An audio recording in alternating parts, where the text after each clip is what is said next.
puedo poner en pantalla completa porque cuando lo pongo en pantalla completa me dice que cambio de la presentación y se mantiene estático.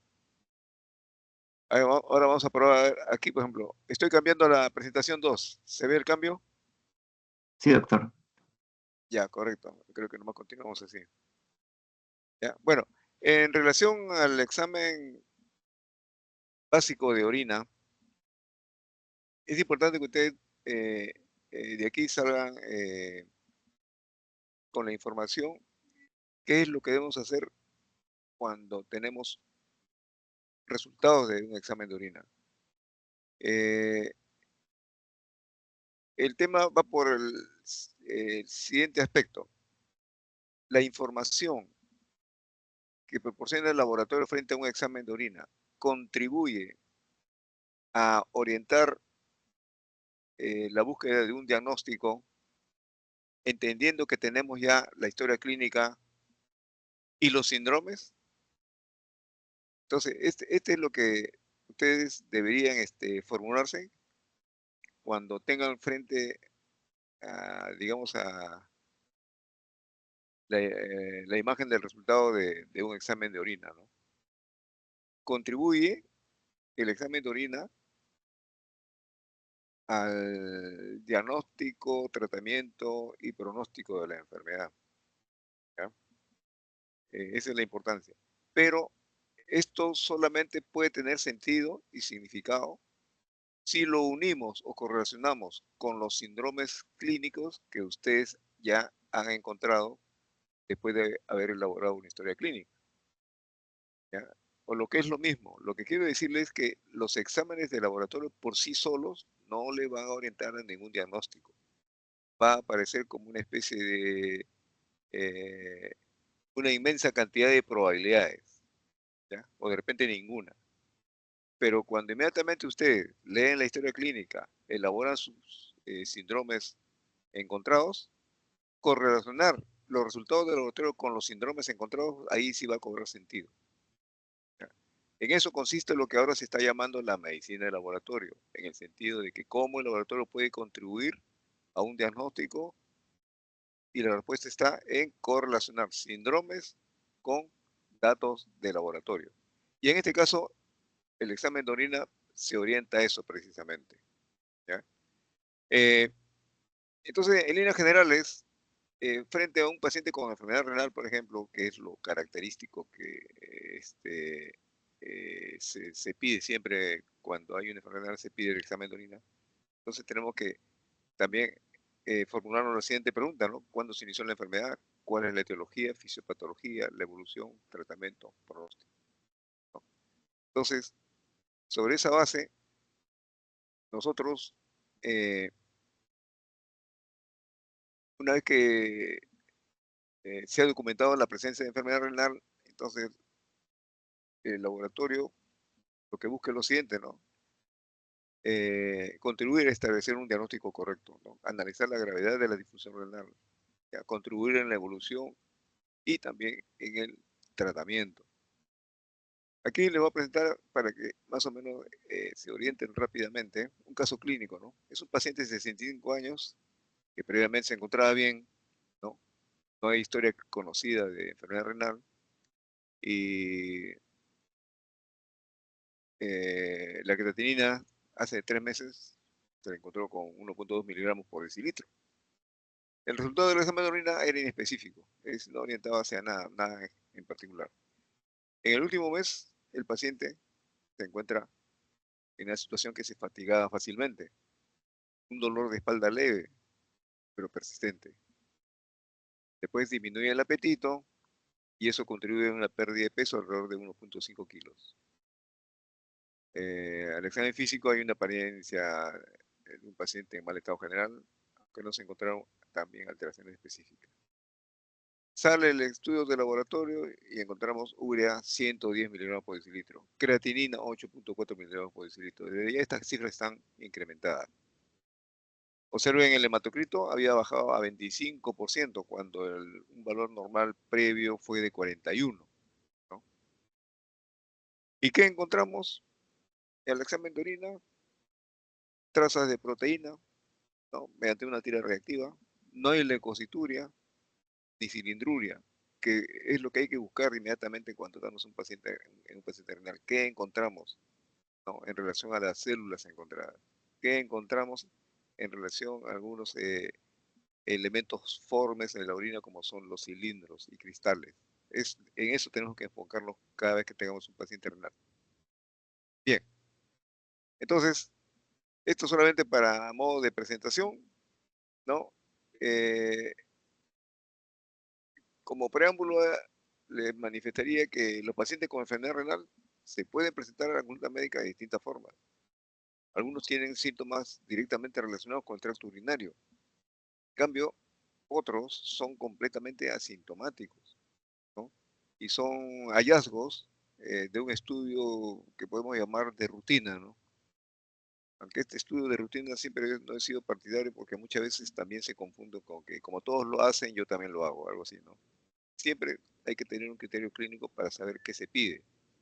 En ese sentido, siempre hay que preguntarnos. Cuando pedimos un examen de laboratorio, la respuesta inmediata debe ser, perdón, la pregunta inmediata debe ir adherida a esta solicitud que pensamos encontrar.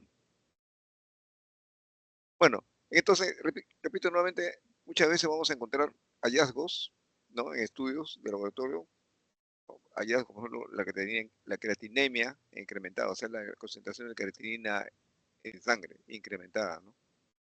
O alguna alteración en el análisis de orina. Bien, entre los tipos de enfermedad que debemos ya inmediatamente ubicar frente a un examen de orina unido a los resultados del examen clínico, la clasificación, podríamos hacer así, enfermedad prerrenal, o sea, los hallazgos encontrados me orientan a una enfermedad prerrenal, es decir, a una alteración primaria en la disminución de la perfusión renal o una enfermedad postrenal, ¿no? En la cual me orienta a que de repente hay una obstrucción en algún lugar del tracto urinario que va a bloquear parcial o totalmente el flujo de orina, ¿no? O de repente es un problema parenquimal renal, ¿no? Enfermedad renal intrínseca. Entonces aquí hay que pensar, ¿no? La estructura de las nefronas, ¿no? Entonces puede haber un problema glomerular, un problema vascular, un problema tubular. Entonces, más o menos sobre este esquema es que vamos a basar nuestro examen de orina. Otro aspecto que hay que considerar es que la orina tiene un valor diagnóstico valioso desde el punto de vista clínico, pero como eh, información auxiliar o complementaria, podemos decir así, ¿no? Entonces, para que un examen de orina tenga un valor clínico, primero, que debemos estar informados. Primero, que los resultados semi-cuantitativos, esas que ponen dos cruces, tres cruces, una cruz, pueden variar por diferencias de volumen de una muestra. Es importante una recolección exacta de la muestra, ¿ya? Es muy importante. Si yo necesito una orina de 24 horas, hay que controlar esa variable, que sea una orina de 24 horas, ¿ya? Y ahí hay un riesgo si no orientamos bien al paciente. Es probable que pierda algún volumen determinado y nos dé una falsa información en cuanto a volumen, ¿ya? Entonces, la recolección exacta, si es una orina al azar, ¿no? Que se colecte en un frasquito, ¿no? Tiene también sus particularidades, pero si es una orina de 24 horas, hay que procurar que sea siempre una recolección exacta. Considerar también medicamentos o algunas drogas que pueden ingerir el paciente van a interferir los resultados, tomarlo en cuenta también, ¿ya? A veces el paciente se medica o ha sido previamente medicado con algunos fármacos de tipo antiinflamatorio, como el piridium, por ejemplo, en los pacientes que tienen un dolor renal, etcétera, etcétera, y como sintomático, ¿no? Le dan un fármaco que tiene es antiinflamatorias, y esto puede interferir también en resultados, sobre todo en la coloración, la pigmentación que pueda tener esta orina, ¿no? La interpretación de los resultados a veces va a encontrar ustedes difícil. Pero insisto nuevamente, esta dificultad se puede atenuar con una buena historia clínica y una buena identificación de los síndromes encontrados. A partir de ahí usted puede ya prácticamente reducir la dificultad a la hora de interpretar estos resultados. El estudio de seguimiento en un paciente renal nos da bastante información, pero hay que tomar en cuenta qué es lo que debemos enfocarlos en un seguimiento, ¿no?, de orina. Bueno, acá solamente este cuadro para establecer qué relación guarda las nefronas con el sistema excretor, ¿no? Observen ustedes cómo los túbulos renales, tanto la nefrona yuxtaglomerular o la cortical, están organizados en contacto con los vasos sanguíneos y también con los mecanismos excretor, ¿no?, de los túbulos renales. Entonces, esto es importante porque mientras la afección esté mucho más elevada en el sistema urinario, la vía superior, digamos así, enfocarnos en el tema del nefrón. Está en los tubos colectores o en vejiga, tiene otra connotación, y lo vamos a ver más adelante. Eh, Considerar estos valores, por ejemplo, que el flujo sanguíneo renal, es decir, lo que se filtra a través de la nefrona, alrededor de 1200 ml por minuto, ¿ya?, del filtrado. Y esto representa, en cuanto al flujo plasmático, alrededor de 600 mililitros por minuto. Bueno, ¿qué factores van a afectar la filtración glomerular?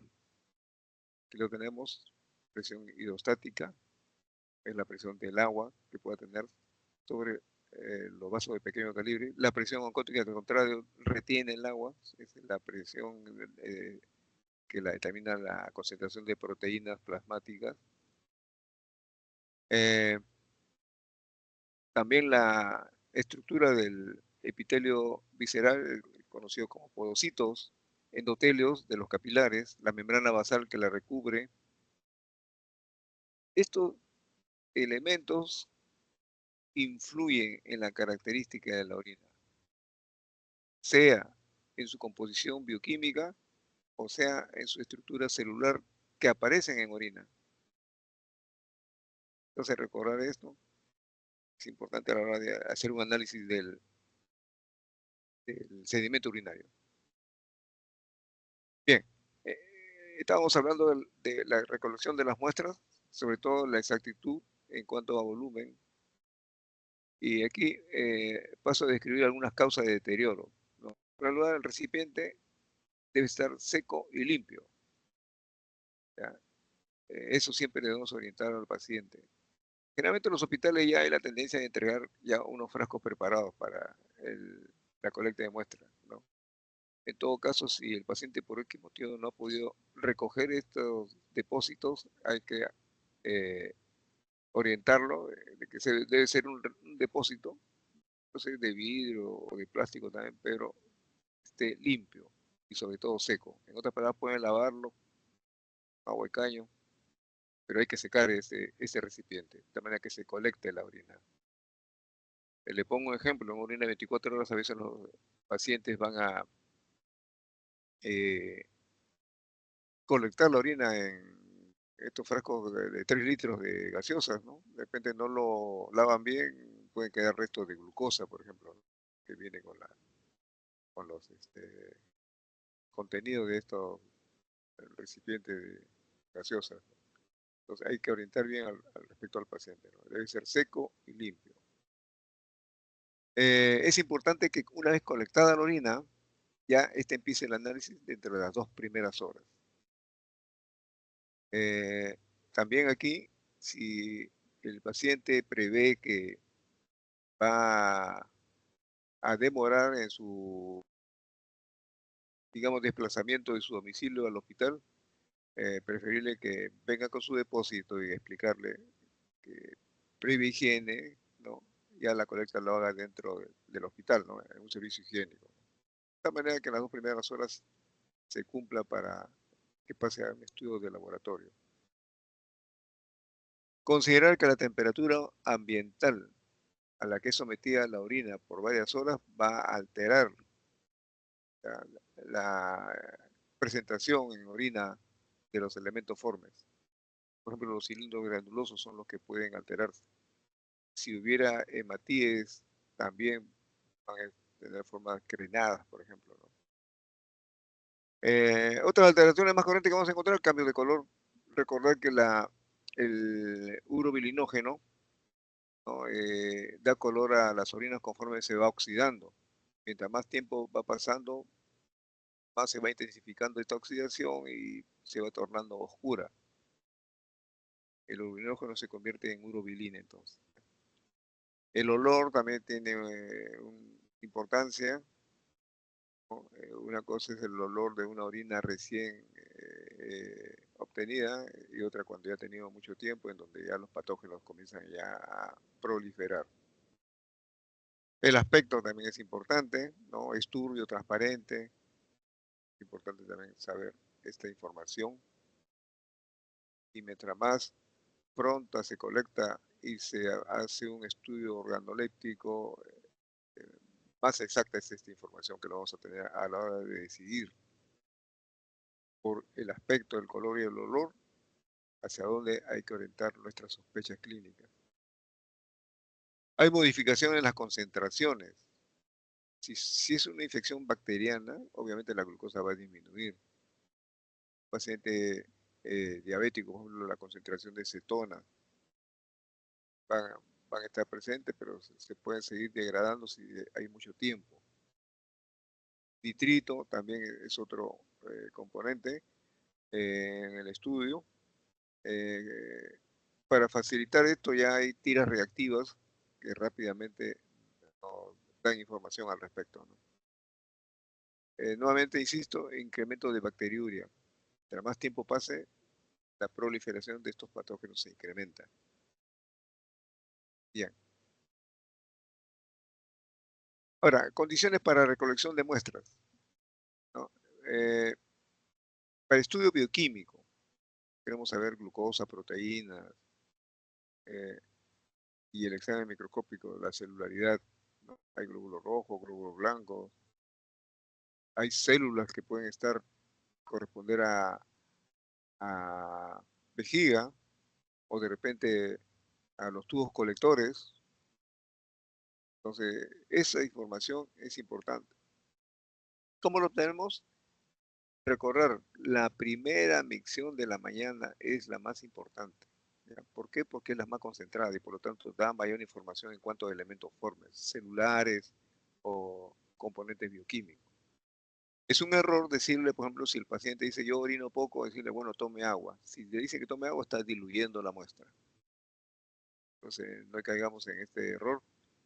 Es importante siempre hacer prevalecer que mientras más concentrada es la orina, mucho mejor. ¿Cómo evitamos una posibilidad de contaminación? Repito nuevamente, aseo de genitales externos. En los varones, sobre todo, hay que recomendar, también incluyen los genitales, no solamente la parte de la piel que lo recubre, sino también el glande, por ejemplo. Con agua y jabón es suficiente. En las damas, en las mujeres hay que recordarles que al momento de colecta de la orina separen los labios mayores de tal manera que no entren en contacto con la orina que está siendo colectada en los recipientes. Entonces, como conclusión, el estudio de orina concentrada da mayor información comparada con las diluidas. Y como les había dicho, la colecta de las muestras puede ser orina de 24 horas, 12 horas o 2 horas, ¿no?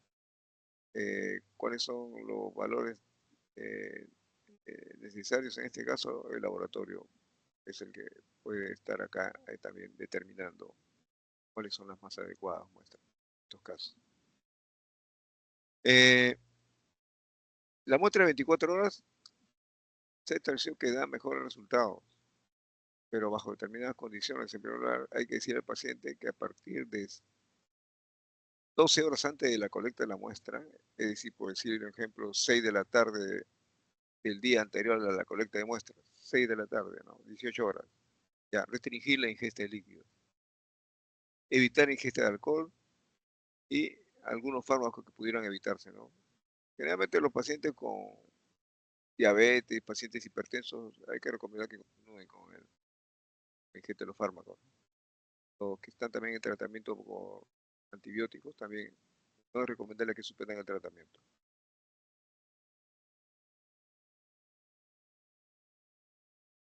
Bueno, técnica de recolección. Es recomendable que la primera mitad de la orina, eh, todavía no lo coloquemos en el recipiente de colecta. La primera mitad debe ir al inodoro. La siguiente mitad, esa sí es que hay que colectarlo. En promedio entre 50 a 100 mililitros es suficiente para una buena análisis de laboratorio. Pensar en un sondaje urinario si estamos hablando de un paciente con obstrucción urinaria, todos esos que tienen de origen vesical. En recién nacidos o lactantes que no piden eh, el momento para miccionar, no solicitan, entonces hay que pensar siempre en una aspiración suprapúbica. Tomar en cuenta la asepsia, siempre pensar en asepsia para estos procedimientos invasivos. Por siempre el primer andamiento en la medicina, primum non nocere, primero no hacer daño. El examen citológico también es importante porque la característica de la célula nos puede decir cuál es el origen, ¿no? Vesical, ureteral, glomerular. El cultivo bacteriológico, si se está pensando en infección urinaria, el sembrado de muestra debe ser inmediato, evitar proliferación de otros patógenos agregados. Si a pesar de lo previsto de las horas en que van a demorar para la colecta de orina y su evolución, su evaluación en el laboratorio, en caso que sea imposible cumplir con estas 2 horas, conservar la muestra a 4 grados centígrados y trasladarlo en ese ambiente refrigerado generado alrededor de la muestra para llevarlo al laboratorio. Entonces viene aquí a analizar el transporte, almacenamiento y conservación. En cuanto a la refrigeración, observar que las células y los cilindros se conservan mejor en refrigeración y en pH ácido. En relación a creatininas y proteínas, no hay necesidad de añadir algún preservante. Cuando pensemos en población, cuando estamos pensando en un traslado de distancia, en este caso usar hielo seco. Separar siempre alícuotas para un examen químico de tipo cuantitativo, ¿no? Aparte, una parte, ¿no? Considerar que cuando se empieza a descongelar la orina también vamos a encontrar cierta turbidez. ¿Por qué? Porque las proteínas también han sufrido el efecto de la congelación y son los que le van a dar esta característica de cierta turbidez. Son las proteínas que generalmente tienen la característica de ser coloides.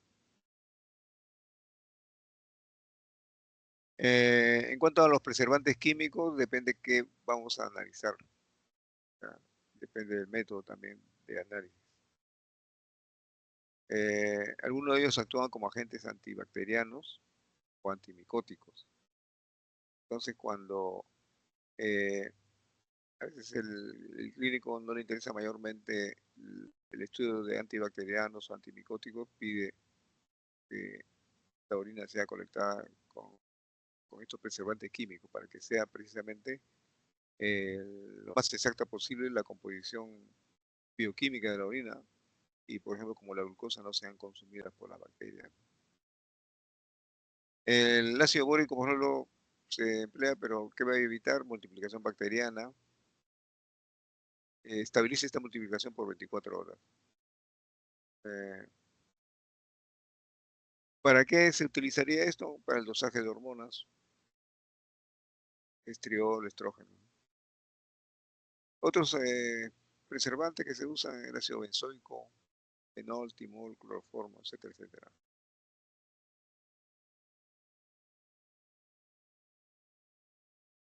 Bueno, en primer lugar, a ver, en el análisis básico de orina, ¿cuáles son los pasos? Bueno, primero evaluar la muestra, eh, análisis para determinar sus características físicas, organolépticos, el examen químico y el examen de sedimento urinario. Esto es lo que un reporte de orina debería siempre considerar. Insisto nuevamente, si ustedes observan, esta evaluación es el equivalente cuando ustedes hacen una evaluación de la clínica del paciente, ¿no? Lo organizan en síndromes. Bueno, acá también de igual manera. ¿Sí? Un reporte de examen de orina tiene esas mismas características, ¿no? Son 4 pasos básicos que rápidamente nos puede ayudar a orientar ya eh, como, repito, como procedimiento complementario con la semiología que ustedes encuentran en el paciente. En cuanto a características físicas organolépticas, volumen, densidad, color, aspecto, olor, reacción al pH, ¿no? En cuanto a volumen, bueno, en primer lugar, considerar, varía con el tamaño corporal, ¿ya? Varía con la ingesta de líquidos. Si el paciente tiene fiebre, también sudoración, también dieta, el clima. Un adulto normal elimina alrededor de 1.200 a 1.500 mililitros en 24 horas. En cuanto a los niños, el volumen urinario es mucho mayor, pero hablando proporcionalmente por kilo de peso. Se puede ser de 3 a 4 veces la del adulto.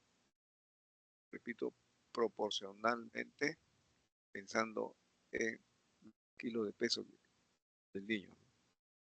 Normalmente un niño, por ejemplo, puede eliminar entre 600 a 2.500 ml en orina de 24 horas. ¿En qué momento debemos pensar en una anuria? Cuando la excreción es menos de 50 ml en orina de 24 horas. Y si queremos calcular lo más tempranamente posible esta posibilidad de anuria, no esperemos las 24 horas, podemos dividir 50 ml entre 24. ¿Ya? Y si el paciente está orinando menos de este volumen en una hora, ya tenemos ya una idea de que puede estar entrando en anuria, no esperar las 24 horas. Bueno, la oliguria es disminución del volumen.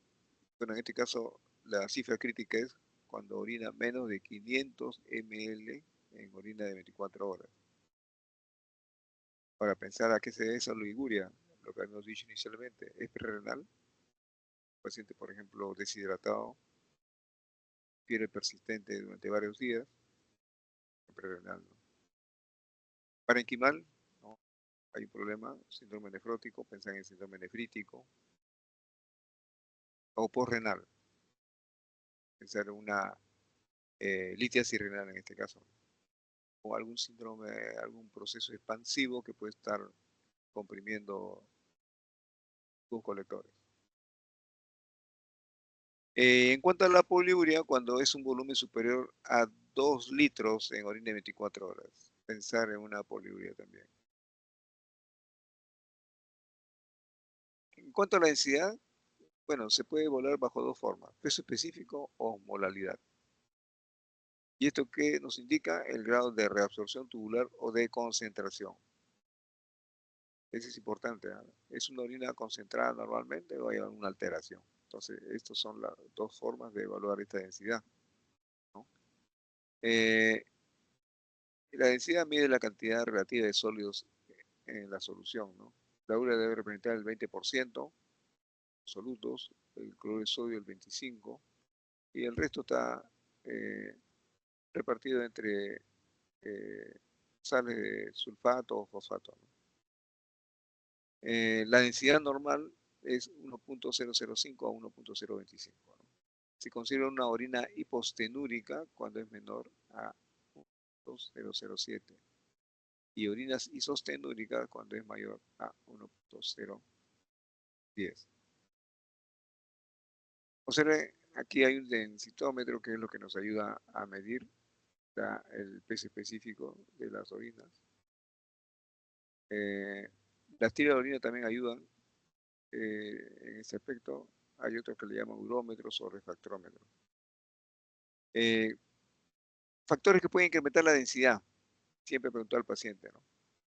Le han hecho un estudio radiográfico del aparato urinario. Pensar de repente a tomar sustancia de contraste. Algunos fármacos que pueden estar ingiriendo, sucrosa, dextrano. En cuanto a la molaridad, bueno, en primer lugar, la densidad va a depender del número de partículas presentes en una solución y del peso de esta, ¿no? En una dieta normal, observen ustedes, la orina va entre 500 a 800 milimoles por kilo de agua. O sea, no es por kilo de peso, sino kilo de agua. La deshidratación, ¿qué nos va a dar? Un incremento de la molaridad, ¿no? De 800 a 1400 milimoles por kilo de agua. En cambio, en una diuresis baja la molaridad de 40 a 80 milimoles por kilo de agua. Se considera que esta es una medición mucho más exacta comparada con la densidad, ¿no? Ahora, aquí hay dos conceptos que es importante tomar en cuenta. Osmolaridad con R es el número de partículas por litro de agua, volumen. Osmolaridad es el número de partículas por kilo de agua. En este caso, considerando la orina, ¿no? Básicamente es casi lo mismo. Entonces, ¿cómo medimos la osmolaridad? Primero, lo que habíamos dicho inicialmente, hay que restringir líquidos durante 12 a 14 horas. Cuando yo siempre pongo para el paciente, le digo a las 6 de la tarde del día anterior de la colecta, restrinja líquidos. Y puede darnos 850 milimoles por kilo de agua. ¿En qué momento está aumentada la osmolaridad? Pacientes con acidosis, pacientes en shock, hipernatremia, cirrosis hepática, e insuficiencia cardíaca congestiva, enfermedad de Addison. ¿Cuándo se disminuye?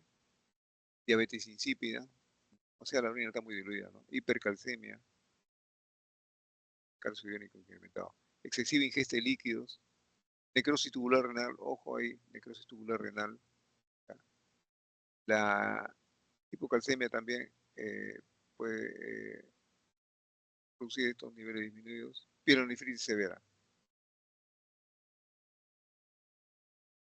En cuanto al color, el color es siempre amarillento, ¿no? Amarillo ámbar. La presencia de durocromo se que le da esa característica. El complejo B intensifica ese amarillo, ¿ya? Pensar siempre en presencia de riboflavina. Tiene un olor característico también la riboflavina. La beterraga da un color rojo claro. Eso hay que preguntarle siempre al paciente cuando diga, bueno, estoy orinando un color como si fuera lavado de carne. Vamos a sospechar un síndrome nefrótico, ¿no? Hay que preguntarle, ¿y come beterraga?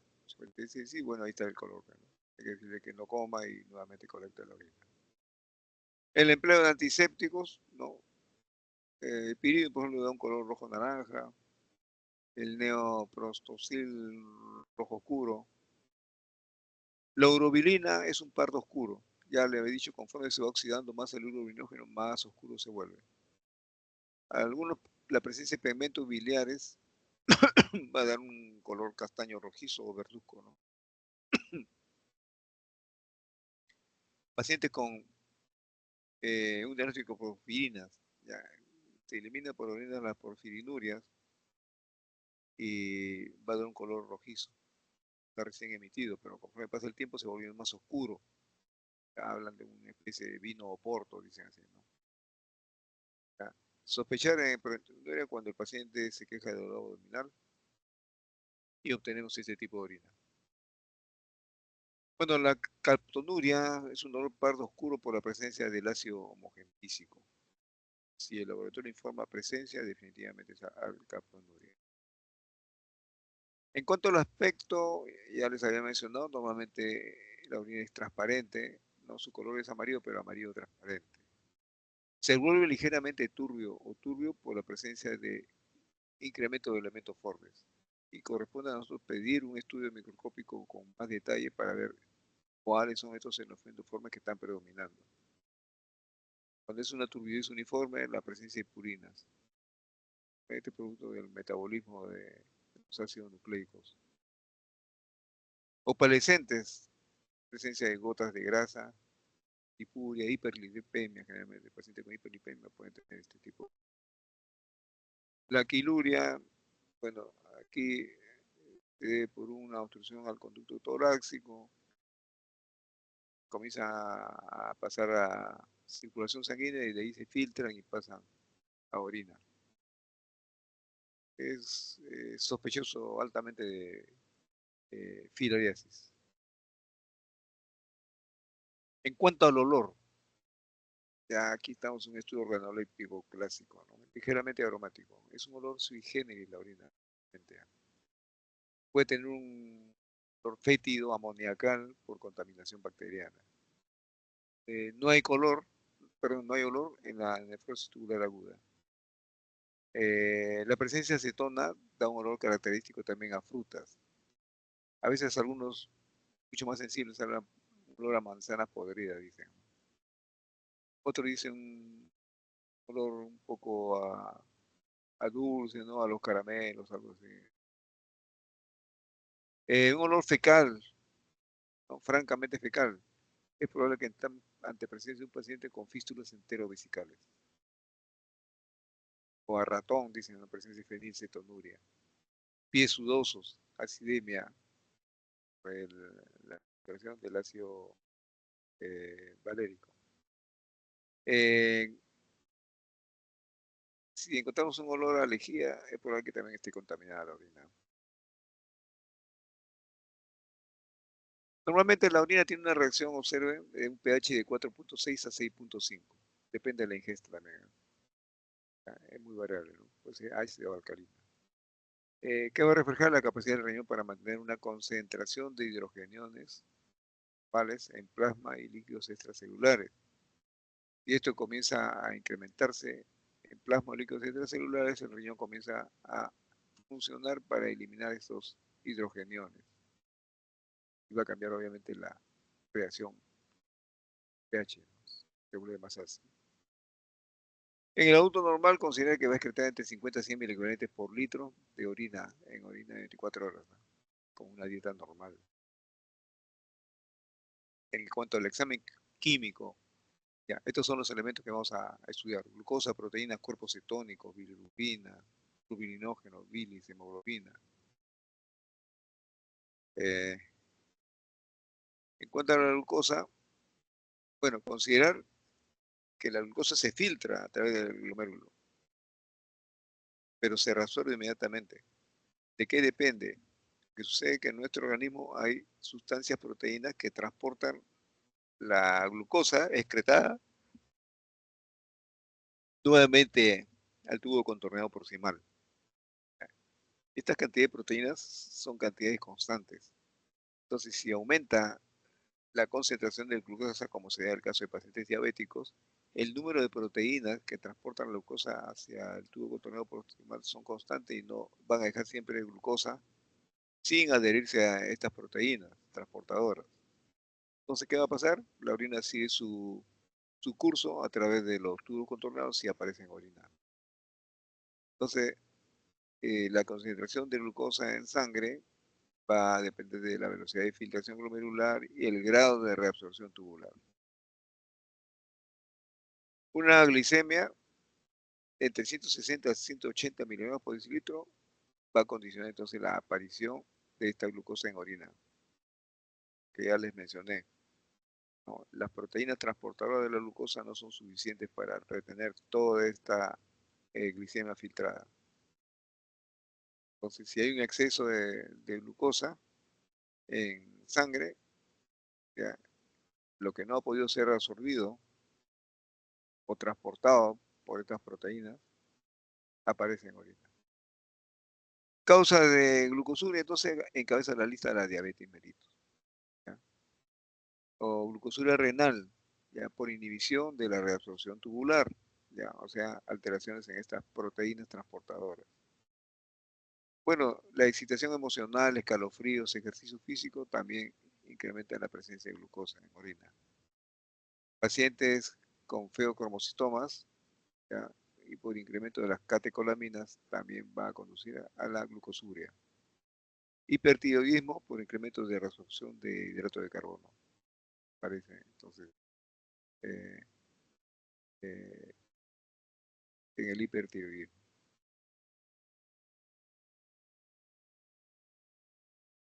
En cuanto a la proteinuria, la excreción normal en adultos no debe exceder de 150 miligramos en orina de 24 horas.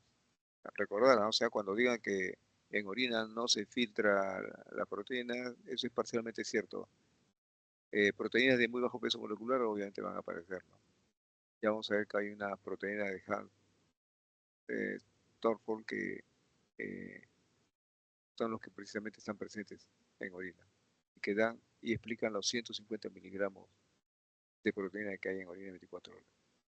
En los niños hasta 140 miligramos por metro cuadrado en orina de 24 horas. ¿Cuál es su origen? De origen plasmático es el 50%. De lo que puede aparecer por, podemos llamar así, origen tubular o de tracto urinario, es menos del 50%. Aquí lo que les habla, la albúmina y proteína de Stan-Horsfall. Esto representa el 65% de las proteínas urinarias. Y esto se explica también la presencia de cristales, eh, cristales serios, ¿no? El 99% de las proteínas filtradas son resolvidas en el tubo contorneo proximal por endocitosis, que luego se hidrolizan a aminoácidos, ¿no? Retornan a la circulación sanguínea. Perdón, les había dicho, la proteína de Tan-Corfal expresa la presencia de cilindros hialinos, no cilindros serios, cilindros hialinos. Solamente para que vean ustedes cómo el peso molecular expresado en Dalton está influenciado también, influencia en el tamaño de las proteínas. Miren, la albúmina sérica pesa alrededor de 72.000 Dalton. Eh, el tamaño alrededor de 35.4 Armstrong. Proteína de Benson-Young, esas son proteínas patológicas que aparecen en el mieloma múltiple. 42.500 Dalton de peso molecular, tamaño 27.3. Mioglobina 17.500 Dalton, tamaño 20.7. Hemoglobina 69.000 Dalton, tamaño 33 Armstrong de peso molecular. Tamaño, perdón. Bueno, nuevamente para insistir cómo es la estructura de la membrana basal y glomerular, ¿no? La relación que hay entre ellos. Observen ustedes el epitelio, ¿no? La membrana basal que lo forma alrededor, los podocitos que están encima de la membrana basal. O sea, los espacios que hay en los podocitos que se incrementan cuando hay lesión y daño a este nivel. Esta es una estructura de la barrera de filtración glomerular. ¿Ya?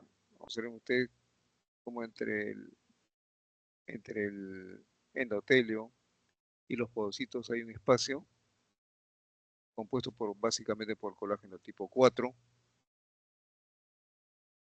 Están enlazados por algunas moléculas, las nefrinas, ¿no? Que son los que le van a dar la característica al podocito que deja entrar o impide la entrada de determinadas sustancias.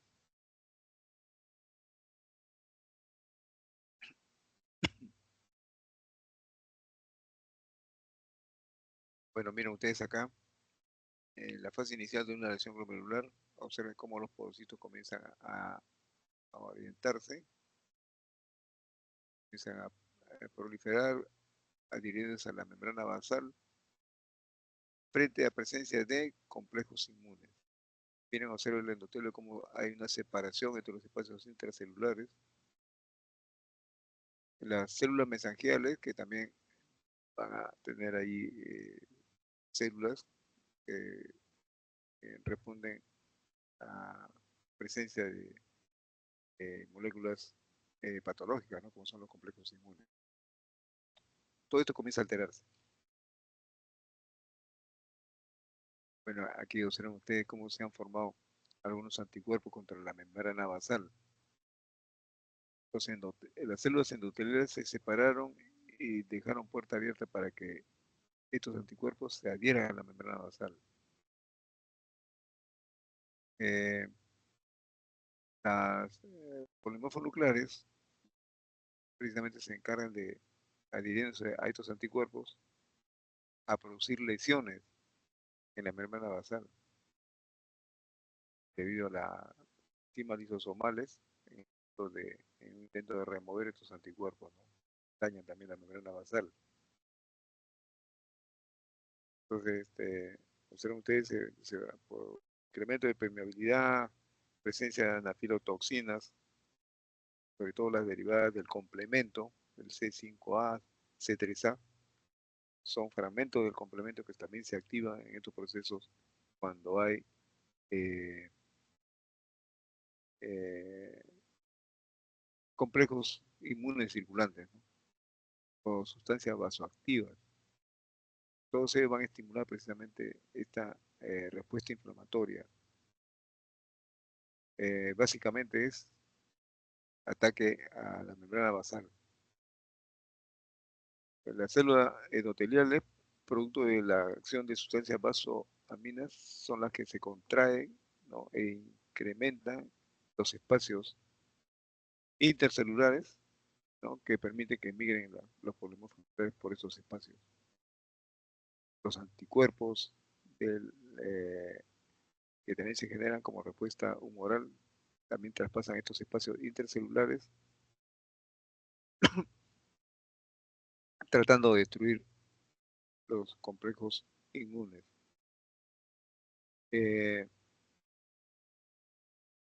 Las llamadas sustancias anafilotoxinas, C5A, C3A, también van a filtrarse, van a arrastrar en su camino a los complejos circulantes inmunes. Estos complejos circulantes inmunes, ¿por qué se generan? Miren, normalmente nuestro organismo está continuamente eliminando sustancias, ¿no? Dañinas para el organismo, los llamados antígenos, ¿no? La respuesta humoral forma anticuerpos. Se forman complejos antígeno-anticuerpo, entonces, que cuando pasan por el vaso son filtrados, que se han adherido a los glóbulos rojos. Y los macrófagos se encargan de eliminar estos anticuerpos complejos autoinmunes formados. Eh, entonces no pasa nada en el organismo, ¿no? Otra forma de eliminación es a través de las orinas, ¿no? También son pequeños complejos inmunes que se filtran rápidamente por la orina, van y son eliminados también. Pero los de tamaño mediano realmente no pueden ser reconocidos por los macrófagos, ¿no? Eh, o también no pueden ser infiltrados por los riñones. Entonces se quedan atrapados en la circulación. Y ahí es donde empieza el depósito de estos complejos autoinmunes en la membrana basal, sobre todo en los riñones, ¿no? Este fenómeno. Y genera un proceso inflamatorio que el que estamos viendo. Bien. Bueno, esto observan ustedes una enfermedad membranosa en las nefronas, como es que hay un engrosamiento de la membrana basal. Todo el cortejo de alteraciones celulares de los podocitos que comienzan a fusionarse, ¿no? Las células epiteliales comienzan, como repito, normalmente se contraen y incrementan el espacio intercelular. Bien. La proteinuria. Las mucoproteínas de Stam-Horfal explican la presencia de proteínas en orina, en poca cantidad, repito, ¿no? Pero también pueden haber otras proteínas, sobre todo patológicas, que van a condicionar también el incremento de la proteinuria. ¿De qué depende? El tamaño de la molécula, la carga eléctrica, presión de filtración, concentración en el plasma, contacto del plasma con la membrana basal glomerular. Todos ellos van a influir entonces, y si hay una alteración en algún otro mecanismo, aparecen en orina. Causa de proteinuria, enfermedades glomerulares. Cuando hay un daño glomerular, ya hemos visto cómo se daña la membrana basal, entonces hay pase libre de esta proteína hacia las orinas. Nefroesclerosis, intoxicaciones con mercurio, bismuto, oro. Los salicitatos también facilitan esta proteinuria. El mieloma múltiple produce proteínas atípicas, como son la llamada proteína de Benson-Young. En cuanto a los tipos de proteinuria, pueden ser intensas, moderadas o mínimas. Cuando son intensas, más de 4 gramos en orina de 24 horas. En esto, sospechar siempre enfermedad glomerular o amiloides, o mieloma múltiple. Si son moderadas, que oscilan entre 0.5 a 4 gramos en orina de 24 horas, pensar en nefroesclerosis o pielonefritis. Cuando es mínimo de 0.5 gramos, en orina de 24 horas, pielonefritis crónica o riñón poliquístico. Tipos de proteinuria, las selectivas, albúmina, por ejemplo, ¿no? Cuando representan más del 85% de las proteínas. No selectivas, ¿ya? Pueden estar ahí las globulinas, por ejemplo, ¿no? Menos del 80% de albúmina. Las proteínas tubulares, bueno, son muy escasas. Algunas proteínas anormales, ya hablamos de la proteína Benson-Young, con el mieloma múltiple. Hay otras gamapatías monoclonales que también van a producir estas proteínas anormales. Cuando ese esporádicos son hallazgos de laboratorio, ¿no? También podemos llamar proteínas aisladas. Son transitorias cuando representan el 4 al 7% de las proteínas, ¿no? Esto sería un ejercicio intenso. Es normal que aparezcan en esa cantidad. Pero son transitorias porque se parecen rápidamente. Ortostáticas, es decir, cuando el paciente se le invita a sentarse, a acostarse, etcétera, representan el 2 al 5% de las proteínas. Se desconoce el origen. Si es persistente estas proteínas, esto sí refleja un trastorno renal o depende de otro aparatosistema, ¿no? Bueno, ese cuadro solamente para mencionar cuáles son las manifestaciones clínicas y bioquímicas más importantes en un síndrome nefrítico. Ya las clínicas ustedes sí la pueden sacar, ¿no?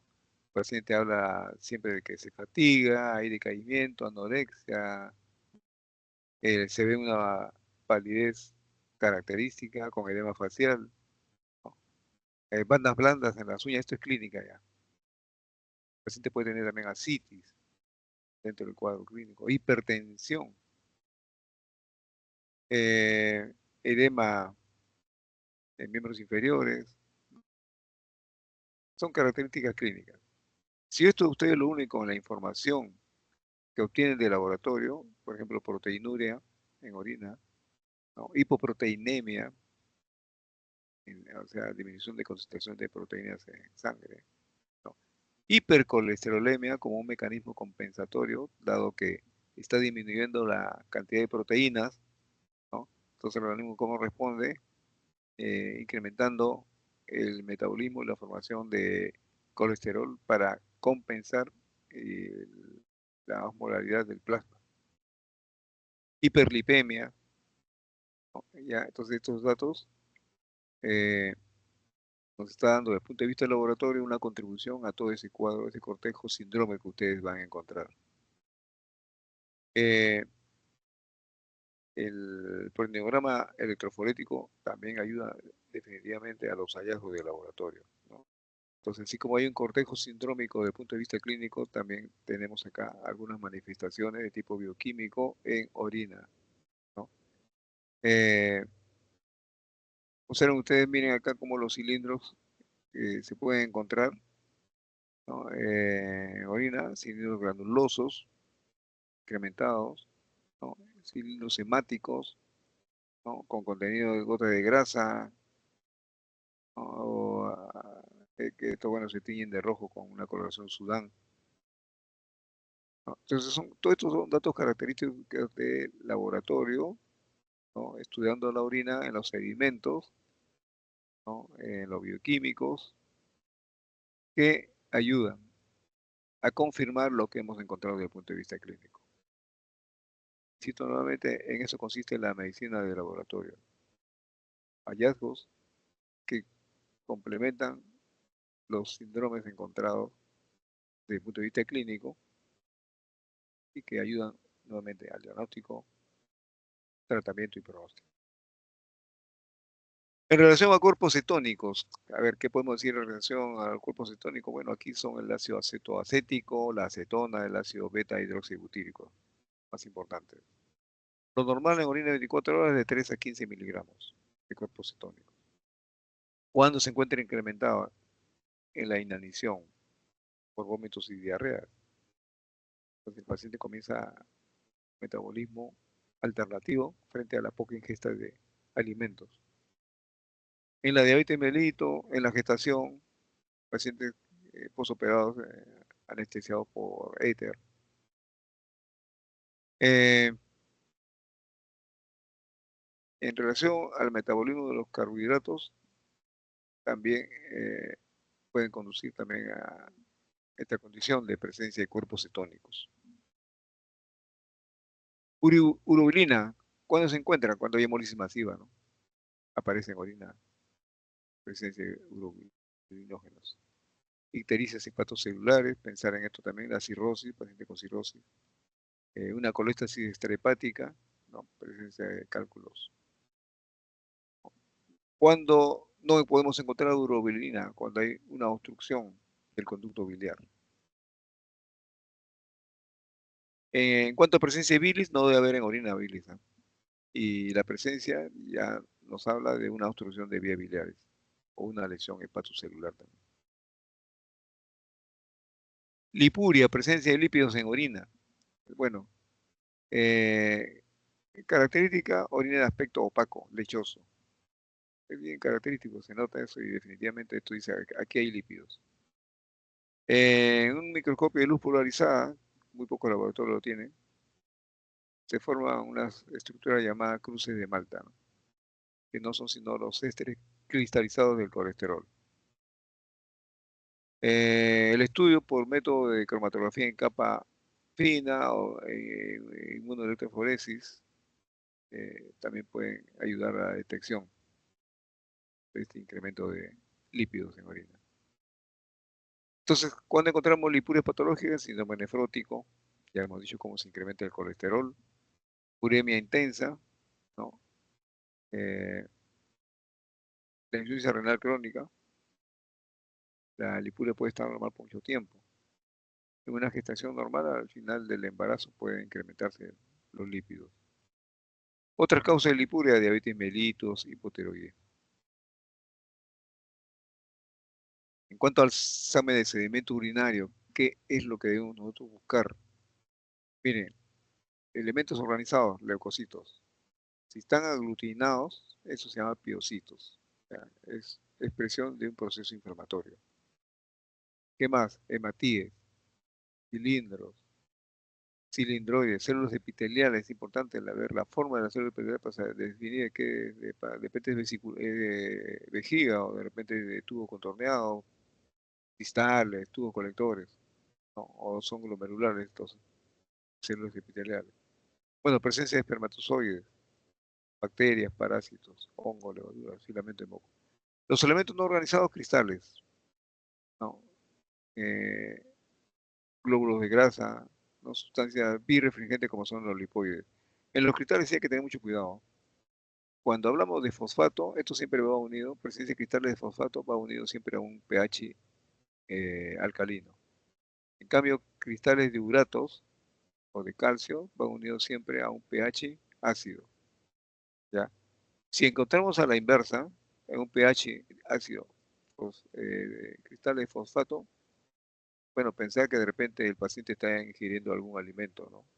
Que permite que transitoriamente se convierta el pH en orina en ácido. Y a la inversa también, ¿no? Bien, o sea, hay estados transitorios en los cuales no va a coincidir. Pero si no hay esos estados transitorios, ojo, pensar que de repente el laboratorio se equivocaba. Entonces, recordar, cristales de fosfatos, pH básico, alcalino. Cristales de ácido úrico, a pensar siempre en un pH ácido. Leucocituria, miren, normalmente los leucocitos están de 0 a 5 células por campo, ¿ya? ¿Y cómo aparecen? Como granulocitos, poco frecuente, más frecuente, perdón, poco frecuentes linfocitos, monocitos y eosinófilos. Su presencia que traduce proceso inflamatorio en el riñón o vías urinarias. ¿Cuándo pensar que los linfocitos están incrementados? ¿No? Cuando la clínica nos habla de un probable rechazo a trasplante. Un trasplante de riñón, si están pensando que hay rechazo, ¿cómo lo confirman? Soliciten estudio de orina y detección de linfocitos, ¿no? Eosinófilos, bueno, en la nefritis intersticial, vamos a encontrar eosinófilos incrementados. Cuando la leucocituria es intensa, masiva, ¿no? eh, vamos a encontrar lo que se denomina piuria, ¿no? Miren, observen ustedes acá, leucocituria más cilindruria leucocitaria. Ya este es un proceso inflamatorio a nivel de vías urinarias altas. Entonces tenemos acá el origen, pielonefritis, glomerulonefritis aguda.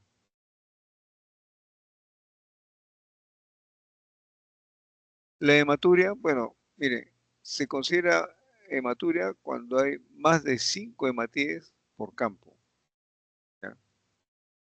Según la apariencia, puede ser macroscópica o microscópica. Si a simple vista vemos una coloración rojiza, descartando la presencia de otros pigmentos, ¿no? Hay que concluir que de repente estamos ante una hematuria macroscópica. Entonces hay que solicitar el estudio de laboratorio, ¿no? Observación al microscopio.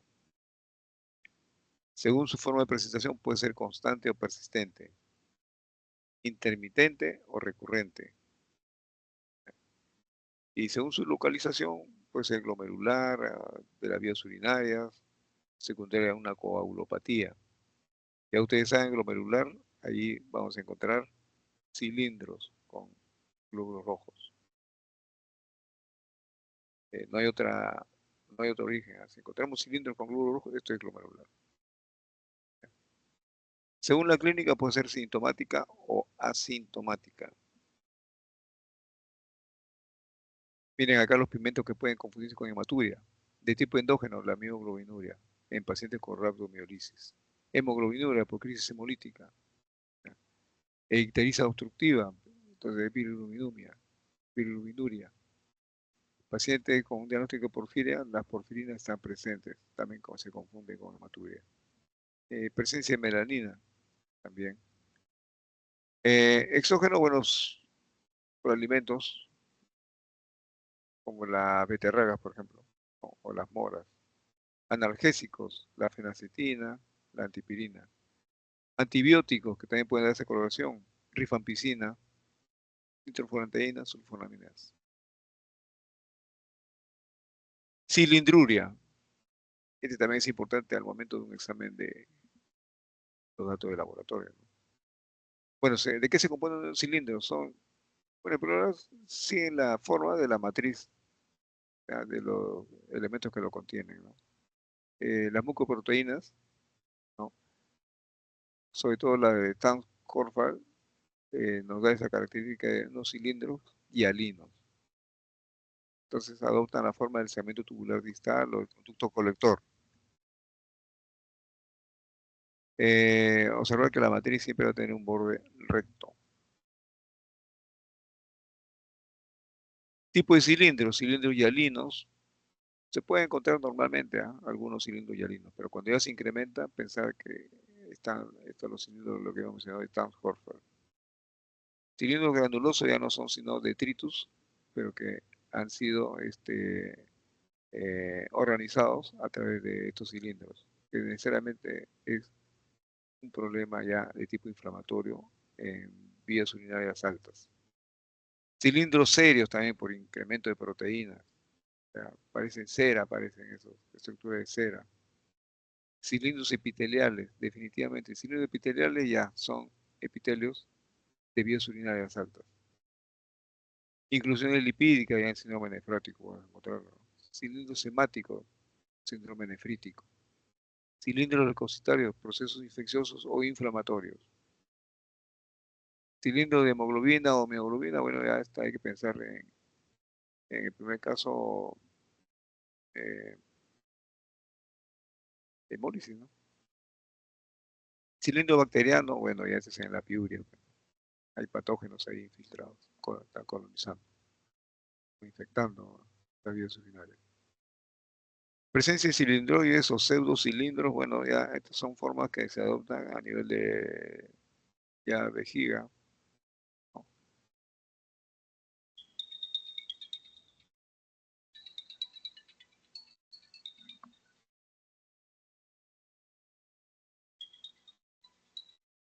Miren los diferentes cilindros, son para que conozcan el laboratorio que informa, cilindros hialinos, miren, casi no hay contenido.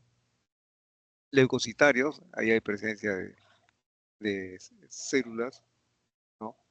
Eh, aglutinadas, pero en un contenido. El cilindro serio, que parece una estructura de pedazos de cera que están ahí en fila, ¿no?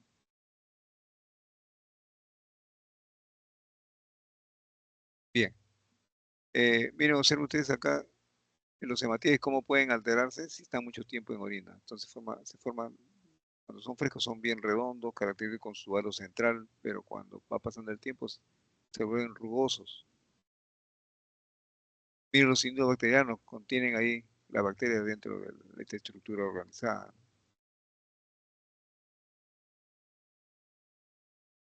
En fin, sigamos. Bueno, eso es todo en relación a el análisis básico de orina. Vamos a pasar inmediatamente a infección urinaria, tracto urinario.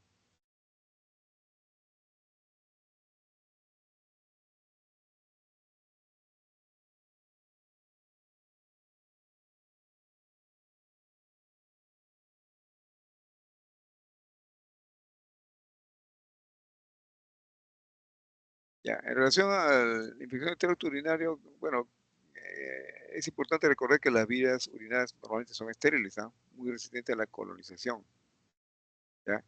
Pero cuando comienza la infección urinaria es porque hay alguna alteración, ¿no?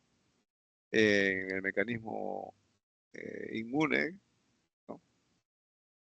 Pero aquí hay que hacer algunas precisiones, ¿no? Puede haber colonización, pero todavía no ser eh, una infección. Pero cuando ésta comienza ya a multiplicarse, la infección bacteriana, entonces ya ahí sí hay que hablar de infección del tracto urinario. Si afecta a la pelvis renal o al parénquima, podemos hablar de pielonefritis. Si solamente está implicada la vejiga, cistitis, ¿no?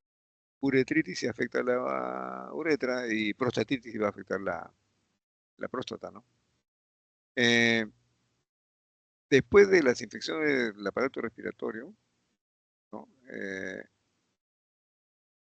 La infección de tracto urinario siguen en frecuencia. Es un dato que tomar en cuenta, su importancia, ¿no? Entonces, la infección urinaria es la colonización y multiplicación de cualquier microorganismo, especialmente bacterias. Menos frecuente, hongos, virus, ¿no? Dentro del tracto urinario, el cual incluye riñón, sistema colector, uréter, vejiga, uretra, etcétera, etcétera, ¿no? Ya hemos mencionado que la orina, la más adecuada para eh, el examen de orina es la mitad del chorro, en condiciones asépticas, o sea, previa higiene, previo lavado. Bien. Hay algunos factores predisponentes. Por ejemplo, el uroepitelio, ¿no? Tiene a veces algunos determinantes antigénicos de tipo oligosacáridos que van a favorecer la fijación del Escherichia coli por la fibra que contiene este patógeno, ¿no? Considerar que cuando hay una infección aguda del tracto urinario, ¿no? Van a estar incrementados las interleuquinas 6 y 8 y la proteína C reactiva. Va a haber fiebre. Y todo esto depende de la severidad de la infección. La resistencia bacteriana también se presenta, ¿no? Acuérdense que la bacteria es un ser vivo y como todo ser vivo también se defiende. Entonces, esa resistencia está mediada por la presencia de plasmidios que van a propiciar el cambio del genotipo bacteriano, orientado básicamente a generar mecanismos de defensa, ¿no? Son generalmente mecanismos en los cuales se alteran las porinas, ¿no? O también la generación de algunas bombas de agua que eh, van a expulsar eh, antibióticos que pueden haber ingresado a la bacteria, ¿no? Son mecanismos de resistencia bacteriana, ¿no? O generar sustancias que alteran la acción de estos antibióticos. Considerar que las mujeres que tienen eh, sistema ABO, pero que no secretan, no están en los fluidos, son más susceptibles a infecciones urinarias. Pacientes con trauma raquimedular, vejiga neurógena también están eh, propensas, son predisponentes a infección urinaria. Muchas veces debido al residuo postmiccional que queda en vejiga. Obstrucción del tracto urinario de igual manera también son condiciones predisponentes para infección urinaria. Bueno, esto es lo mismo. El 50% de mujeres presentan por lo menos una infección urinaria en algún momento de su vida. Otros factores de riesgo, pacientes hospitalizados, pacientes sometidos a cateterismo o instrumentación genitourinaria, mujeres gestantes, embarazadas. Acuérdense que la gestación conforme va avanzando va propiciando una compresión a nivel de vejiga, ¿no? Y sobre todo en el espacio intermedio, ¿no? Entre uréteres y vejiga. Entonces ahí hay cierto nivel de retención, ¿no? O disminución en la velocidad de desplazamiento de orina de los uréteres a las vejigas. Pacientes trasplantados también otros con factores de riesgo. Alteraciones anatómicas de vías urinarias en adolescentes son hallazgos en la cual se observa que el uréter no está bien ensamblado a las estructuras de la vejiga. Y por último, los pacientes inmunodeprimidos. Las circunstancias que repiten, que repercuten en la patogenia, bueno, el sexo, actividad sexual, ¿no? El embarazo también. Ya lo hemos visto, procesos obstructivos o expansivos que puedan comprimir también uretra, como es la prostatitis. El reflujo vésico-ureteral, ¿no? Eh, explica el 18 al 50% de las infecciones de tracto urinario sintomáticas, ¿ya? Y de estas, observen, de este reflujo vésico-ureteral, 5 al 15% requiere tratamiento quirúrgico. ¿Eso por qué? Porque se encuentra que en los niños es un hallazgo con reflujo vésico-ureteral que tienen malformaciones congénitas. Ya les mencioné que el uréter desemboca y se en vejiga y se acondiciona también a las estructuras de la vejiga para cumplir su función, pues no excretora. Pero a veces cuando hay una mal ensamblaje, ahí es donde comienzan los problemas del reflujo vesicoureteral como causa de riesgo de infección urinaria. La disfunción vesical neurógena, hemos dicho, la diabetes mellitus, que saben que es un trastorno metabólico que va propiciando una degeneración de vasos de pequeño calibre, entre ellos las que pueden estar inervando el, la- este, perdón, irrigando a los nervios terminales, ¿no? A nivel de médula espinal. ¿No? Lesión medular espinal también, el TAF dorsal como un secundarismo de la sífilis, esclerosis múltiple, que es un proceso de tipo autoinmune. Son los que propician la disfunción vesical neurogénica y por lo tanto infección urinaria. Una clasificación importante que hay que tener en cuenta es aquella que divide las infecciones del tracto urinario en dos tipos, la complicada y la no complicada. En la no complicada, o sea, no hay una complicación adicional, es un hallazgo del examen clínico, ¿no? Es ser una mujer joven, no embarazada, con síntomas menos de 7 días, ¿no? Entonces, hay un riesgo mínimo de afectación renal, ¿no? O por falla de tratamiento también. En cuanto a la complicada, también a su vez hay dos subtipos, aquellas en las cuales la vía es normal, o sea, la vía urinaria, pero hay alteraciones asociadas. En este caso tenemos pues, la diabetes, pacientes inmunosuprimidos, manipulación de la vía urinaria, sobre todo sometidos a cateterismo. Los niños ya mencionamos, ¿no? Los lactantes o los recién nacidos son inmunodeprimidos y pueden estar eh, afectados por una infección urinaria, ¿no?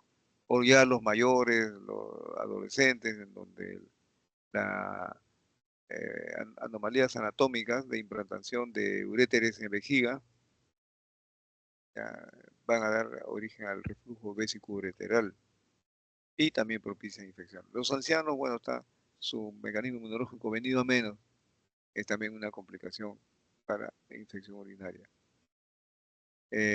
Varones también eh, pueden estar también con problemas de trastornos infecciosos, básicamente unidos a problemas de tipo litiásico o obstructivo, ¿no? Como son el caso de la prostatitis. Los síntomas generalmente van unidos a una evolución de más de 7 días. Los hospitalizados también es otra condición de pacientes que tienen una vida normal, pero estuvieron hospitalizados mucho tiempo. Se complicaron. Los que tienen vía urinaria anormal, ya, bueno, pacientes con obstrucción, reflujo vesicoureteral, vejiga neurógena, cálculos, embarazo. ¿Cuál es el riesgo acá? Aquí sí hay riesgo de que haya afectación renal, pielonefritis. Falla en el tratamiento cuando se da un tratamiento adecuado y pueden llegar a sepsis. Ya esto sí es alto riesgo. Aquí tenemos otra clasificación de las infecciones del tracto urinario, ¿no? Infecciones urinarias bajas, que comprenden la uretritis, cistitis, infecciones urinarias altas, pielonefritis aguda, prostatitis. Adicionalmente, hay también las llamadas infecciones urinarias recurrentes, infecciones urinarias crónicas. En cuanto a la epidemiología, miren, eh, generalmente cuando son varones menores de un año, predominan las infecciones urinarias. Mayores de un año ya el sexo femenino es el que tiene mayor incidencia. Bueno, ya lo que se ha mencionado, ¿no? La incidencia aumenta en hombres y en mujeres mayores de 50 años. La etiología, recordar, bacterias representan el 95% de microbianos, ¿no? Una sola bacteria. Los más frecuentes, el gran negativo, de entre ellos encabeza la lista de Escherichia coli, cuando son infecciones traídas de la comunidad, pero baja al 50-85% cuando son hospitalarias. Entonces recordar esto, ¿ya? Infecciones en comunidad versus infecciones hospitalarias. Adicionalmente, además de la Escherichia coli, en las infecciones hospitalarias tenemos el Citrobacter, la Serratia, Pseudomonas, Cinetobacter. ¿Ya? Acá también recordar algunos aparte del Escherichia coli, tenemos el Staphylococcus saprophyticus, que causa el 10 al 15%. Y Staphylococcus aureus causa infección por nefrolitiasis. Los gran negativos tipo Klebsiella, Proteus, Enterobacter y Serrates son también infecciones intrahospitalarias, representan el 40% de las infecciones. Por último tenemos la Enterobacter cloacae. Doctor, Sí. disculpe que lo interrumpa, pero no está compartiendo pantalla. Uy, uy, uy. A ver, vamos a ver. A ver, acá he pasado a ver a otra. No, doctor, no se ve, no se logra visualizar su pantalla. Dejo de compartir. A ver, vamos a ver ya.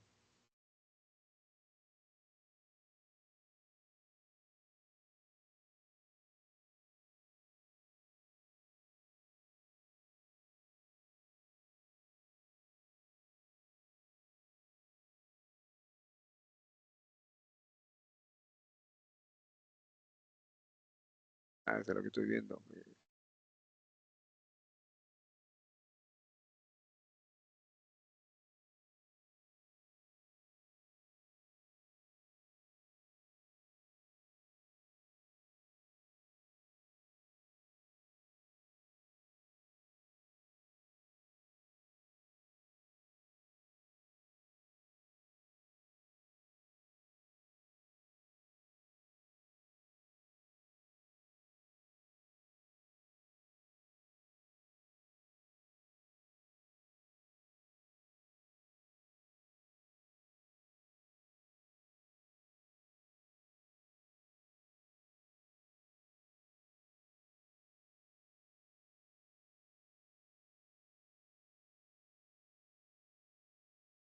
A ver, en estos momentos se ve.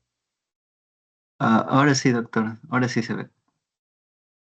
Ya, entonces nos quedamos acá para eh, observar cuáles son los patógenos más frecuentes, ¿no es cierto? Entonces bien claro que el 80% de las infecciones son extrahospitalarias adquiridas en la comunidad por Escherichia coli.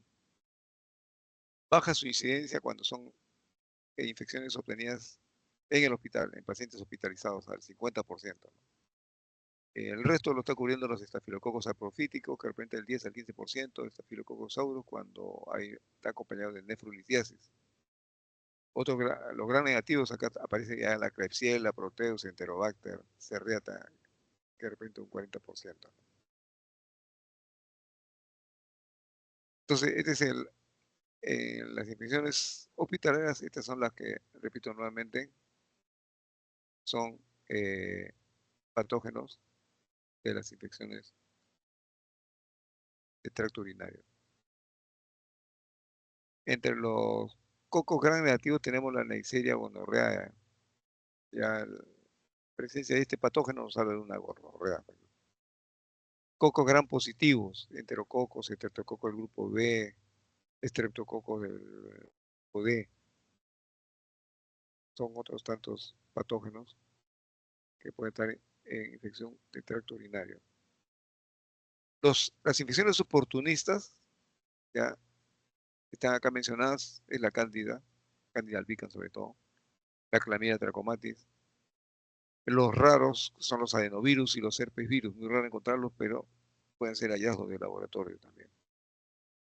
Ya, este es un cuadro de lo que se ha mencionado anteriormente, pues, ¿no? Los adquiridos en comunidad y los adquiridos en hospital o pacientes con factores de riesgo.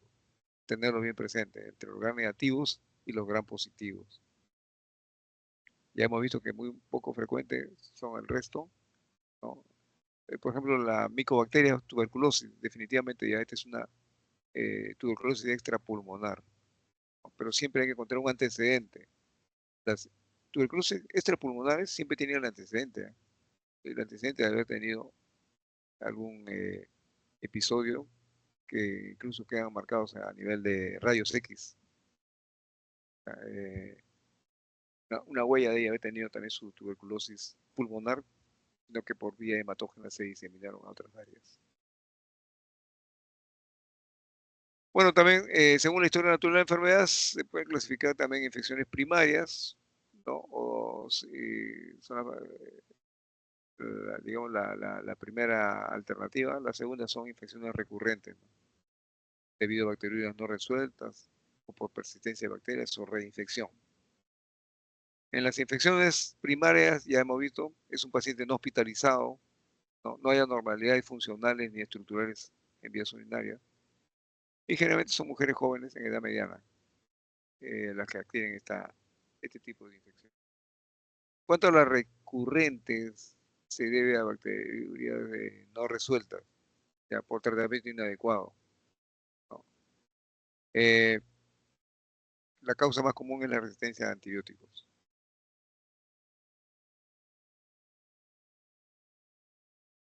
En cuanto a la persistencia bacteriana, bueno, en este caso eh, hay eh, digamos, una respuesta de, digamos, un patógeno, ¿no? Que no ha sido tratado con concentraciones adecuadas de antibióticos. Pero, ¿qué sucede? Previamente ha habido un reporte de orina estéril. Claro, la orina es estéril, pero por ahí quedaron unas colonias no visualizadas y, sin embargo, suspenden el tratamiento por este motivo. Entonces, nuevamente comienza la proliferación. Algunas anormalidades urológicas que van a causar persistencia bacteriana, cálculos, prostatitis bacteriana crónica, anormalidades anatómicas como riñones atróficos, duplicación ureteral, presencia de cuerpos extraños, divertículos, eh, entre lo más importante, ¿no? Después hay riñones con médula esponjosa, unilaterales, son ya alteraciones anatómicas. En cuanto a la reinfección, bueno, ¿esto qué significa? Que hay una nueva infección, pero con nuevos patógenos, ¿ya? Por lo común, la vía de contagio sigue este curso: vía fecal, perineal, ureteral. Esto generalmente se da infecciones en las niñas por la forma como hacen su higiene después de una deposición, ¿no? Eh, entonces es importante recordar la vía de diseminación. Fecal, de ahí sigue la perineal. O sea, cuando están haciendo su higiene después de la deposición, arrastran hacia la vía perineal y de ahí a la uretral. Bueno, de todo lo que he mencionado acá es un resumen, ¿no? ¿Cuáles son los datos más característicos por cada tipo de infección? Cistitis aguda, no complicada; cistitis recurrente, mujer joven; una pielonefritis aguda, no complicada; una infección urinaria complicada en adulto. Tiene sus características que ya lo he mencionado, pero este es un cuadro resumen. Algunas manifestaciones clínicas en los niños, ¿ya? Aquí hay que clasificarlos en recién nacidos, lactantes, preescolares y escolares. En los recién nacidos, lo que encontramos básicamente es primero sepsis, ¿eh? Sepsis con fiebre y hipotermia. En cambio, en los lactantes ya no encontramos, muy raro que encontramos en pacientes sepsis, pero sí fiebre, vómitos, diarrea. No, los datos más característicos, en ese orden. En preescolares, fiebre con escalofríos, ¿no? Orinas fétidas. Y en escolares, fiebre con manifestaciones uretrovesicales, dolor en flanco o a nivel suprapúbico. Datos más característicos, ¿no? En adolescentes, bueno, es la infección urinaria baja, con poliaquiduria, disuria, ardor miccional. En la pielonefritis, los síntomas anteriores van unidos a fiebre, dolor lumbar o también en los flancos, con signología lumbar positiva al examen físico, ¿no? La percusión, por ejemplo, ¿no? El paciente manifiesta dolor. Ahora acá, el tema de cuándo hospitalizar a un paciente. Si es un paciente pediátrico, recordar, ¿eh? Cuándo hay que hospitalizar a un paciente con infección urinaria menor de 3 meses. Definitivamente hay que hospitalizarlo. Pacientes menores de 2 años, donde hay afectación del estado general y tiene fiebre, también hospitalización. Sospecha de pielonefritis aguda o pseudosepsis, Paciente pediátrico, hospitalización. Deshidratado, hospitalizarlo. Rechazo o intolerancia a la vía oral, o sea, está con vómitos. ¿Ya? Hospitalización. Pacientes pediátricos inmunodeprimidos, candidatos a hospitalización. ¿Ya? Un cuadro clínico uretrovesical, importante, hay que también hospitalizarlo. Y por último, cuando no hay garantía de un buen manejo ambulatorio. Por ejemplo, los padres, por nivel cultural, etcétera, etcétera, no garantizan un tratamiento ambulatorio. Preferible hospitalizar al paciente pediátrico. En cuanto a un adulto, bueno, cuando se sospecha de pielonefritis aguda o urosepsis. Si el paciente es inmunosuprimido o deprimido, paciente con trasplante renal, por ejemplo, ¿no? Eh, hay que hospitalizar al paciente. ¿No? Paciente con alteración marcada del estado general, también hay que hospitalizarlo. Aquí el riesgo es que haga sepsis. Bueno, el diagnóstico ya, esto es ya parte ya de la clínica, ¿no? No es tanto la semiología, pero sí, la sospecha clínica es importante en primer lugar. Primero la historia clínica, antes de hacer una deducción de infección urinaria solo con datos de laboratorio. No, la clínica es mandatoria acá. Investigar si hay factores de riesgo, demostración de infección urinaria, todo con examen de orina y su localización.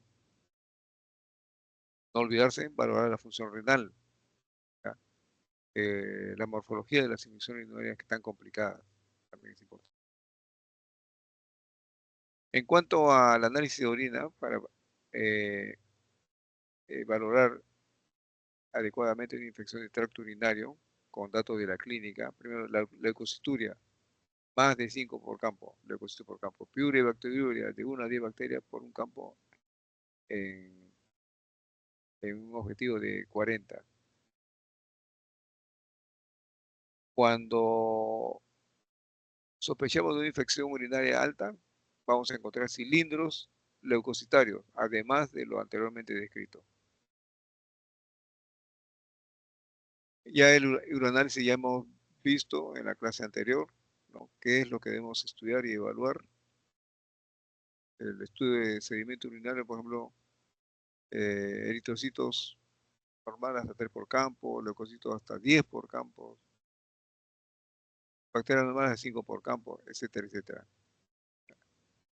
¿Qué es importante en el estudio de sedimento urinario? Cilindros leucocitarios, cilindro bacteriano, leucocituria, piuria y bacteriuria. Esto en un paciente con pielonefritis. Es decir, directamente ir a evaluar si es que ya estamos sospechando clínicamente de una pielonefritis. Bueno, diferencias en el uroanálisis en cuanto a densidad urinaria es baja, en las vías urinarias altas y hay abundantes bacterias en vías urinarias bajas. En las vías urinarias altas, cilindros eritrocitarios, nitritos positivos, piocitos, esterasas leucocitarias positivas. En la baja, abundantes polimorfos nucleares, glóbulos rojos aumentados, ¿no? Más de 3 por campo.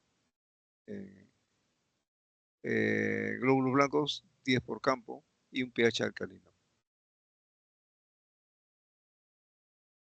Demostración de infección urinaria. Bueno, primero tenemos que tener un diagnóstico presuntivo. Siempre el examen de laboratorio va a dar presunción diagnóstica, examen general de orina. ¿Ya? Hay que asegurarse que se tomaron las medidas y procedimientos adecuados. ¿Qué hallazgos vamos a encontrar? Desde el punto de vista físico, turbidez, densidad urinaria baja. El sedimento urinario, miren, 10 o más leucocitos por campo. Eso es lo que debemos analizar acá en cuanto a sedimento. Bacterias, 5 o más bacterias por campo.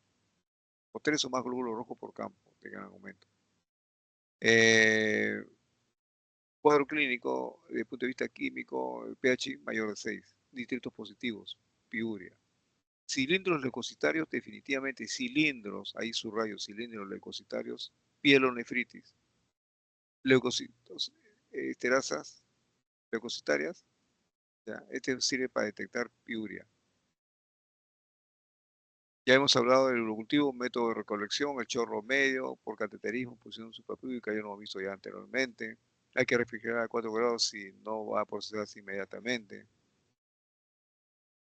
Y esto, antes de iniciar tratamiento antibiótico, hay que tomar la muestra para el urocultivo. Esto es básico, ¿no? O sea, estamos en una emergencia y sospechamos infección de tracto urinario, pedir inmediatamente urocultivo y después iniciar el tratamiento con antibióticos. Ahí sí pedir pues un gran para orientarnos si es un gran positivo o un gran negativo, para dar un tratamiento antibiótico general y cuando salga el resultado de urocultivo recién ya dar el tratamiento específico. ¿Cuánto consideramos que una bacteriuria es significativa? Ya, cuando tenemos piuria, más 10 al cuadrado de unidades formadas de colonia. Ya, los dos. O 10 a la 5 unidades formadas de colonia en una mujer sintomática. En un hombre sintomático, más de 10 al cubo unidades formadas de colonia. Esto lo da el laboratorio, por si acaso. Pero si nosotros lo unimos con la clínica, que es un hombre varón que tiene síntomas, ya, este es bacteriuria. Más de 10 a las 5 unidades formadas de colonia en dos muestras diferentes y consecutivas en un paciente asintomático. Así esté asintomático y 2 veces consecutivas hemos encontrado estas unidades formadas de colonia, 10 a las 5, ya, eso es bacteriuria. Paciente con sonda vesical, más de 2 al cuadrado unidades formadas de colonia, bacteriuria significativa. No esperemos que llegue 10 a las 5. ¿Ya? Y cualquier número de colonias, puede ser 100.000, 10.000 colonias. ¿Ya? Muestra obtenida por punción suprapúbica. Se supone que la punción suprapúbica es estéril, aséptica. Si encontramos menos de 10 al cuadrado, ya, bacteriuria significativa, no dudarlo. Bueno, y aquí lo que les estoy mencionando anteriormente, pero reducido a un cuadro, ¿ya? Para que lo recuerden con más facilidad. Entonces, en el laboratorio, el conteo de leucocitos, la fórmula es importante, la velocidad de sedimentación siempre va a estar acelerada, la proteína C reactiva aumentada. Un hemocultivo tiene que dar positivo definitivamente, si no es en la primera muestra, en la segunda o en la tercera. No olvidarse, valorar la función renal, sobre todo, ¿qué pedimos? Urea, creatinina, calcio, fósforo, ácido úrico, electrolitos séricos, pH, gases arteriales. El test de reducción de nitrito, ¿ya? Es más sensible en la primera muestra de orina, recordar eso. ¿Ya? Tener cuidado también si el paciente está con dieta baja de nitratos o el uso de diuréticos puede dar un falso negativo. La esterasa leucocitaria. Bueno, esto valora la presencia de enterobacterias cuando hay más de 10 a la 5 unidades formadoras de colonia por mililitro de orina. La leucocituria, como dato de laboratorio, es casi constante, pero también lo podemos encontrar en nefritis tubulointersticial, en glomerulonefritis, como proceso inflamatorio, no como proceso infeccioso. Bueno, otras pruebas que son ya para laboratorios mucho más complejos, la alfa-1 microglobulina. Este es cuando hay daño en túbulo renal, sobre todo cuando sospechamos reflujo vesicouretral, la alfa-1 microglobulina está elevada. Medir la desoxigenación galáctica urinaria y la beta-glucuronidasa, que en las infecciones urinarias se puede incrementar hasta 6 veces. Si vemos que comienza progresivamente a disminuir estas enzimas, significa que hay una respuesta terapéutica adecuada. La lactoferrina urinaria se incrementa en la leucocituria. Es una enzima secretada precisamente por los macrófagos y neutrófilos. Bien, bueno, aquí sigue el tratamiento, pero esto ya es tema. Si no hay alguna pregunta, bueno, hasta aquí nomás hemos quedado.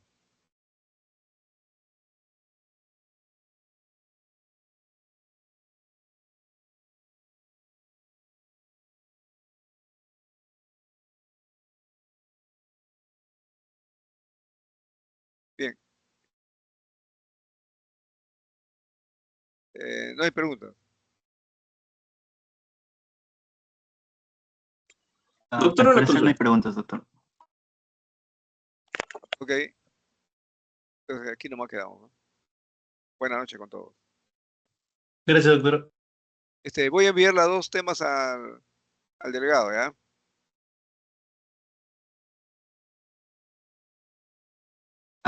Está bien, doctor. Ok. Gracias, noches. doctor. Hasta luego.